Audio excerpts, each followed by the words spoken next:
Hasil pemeriksaan luar atau visum ditemukan luka hantaman benda tumpul pada bagian dahi terhadap mayat tanpa identitas alias Mr. X yang diduga menjadi korban pembunuhan di Jalan Segaran, Kelurahan 15 Ilir, Kecamatan Ilir Timur 1, Palembang. Itu diketahui setelah jasad Mr. X itu dilakukan pemeriksaan luar di Rumah Sakit Bayangkara Muhammad Hasan, Palembang. Tim kedokteran forensik RS Bayangkara Muhammad Hasan Polda Sumsel yang dipimpin AKBP Dr. Mansuri menjelaskan usai pihaknya melakukan pemeriksaan luar lebih 1 jam menemukan satu luka inti yang menyebabkan korban meninggal dunia.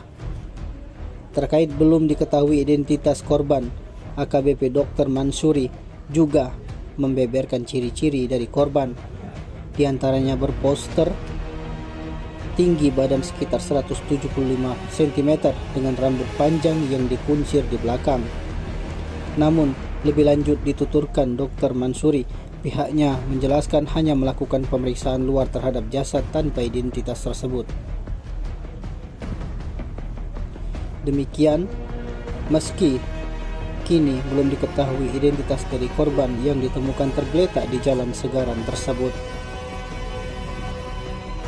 Pihaknya memperkirakan korban meninggal lebih kurang dalam 12 jam. Untuk wajah areal kepala depan atau seperti? Ya, ada bekas di kening ya. Kening luka tumpul tadi. Kalau di tempat lain itu tidak nampak. Untuk yang menyebabkan korban meninggal dunia sendiri? Nah ini kalau penyebabnya kan karena tidak diotopsi ya, jadi secara dari luar itu kita belum bisa menentukan ya, karena cuma ada memar aja di daerah kening. Untuk memastikan berita awal bahwa ada tusukan senjata tajam itu sama sekali nggak ya? Oh enggak, ada memang ada perdarahan di lengan, tapi itu bukan karena senjata saja.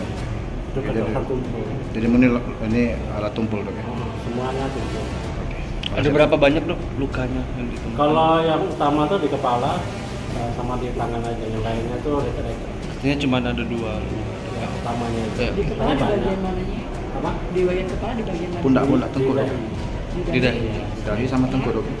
Di dahi aja. Dahi. Dahi. Nah, yang lainnya tuh enggak. Oke. Kita periksa enggak ada patah tulang. Tim Liputan Sumsel Update TV melaporkan.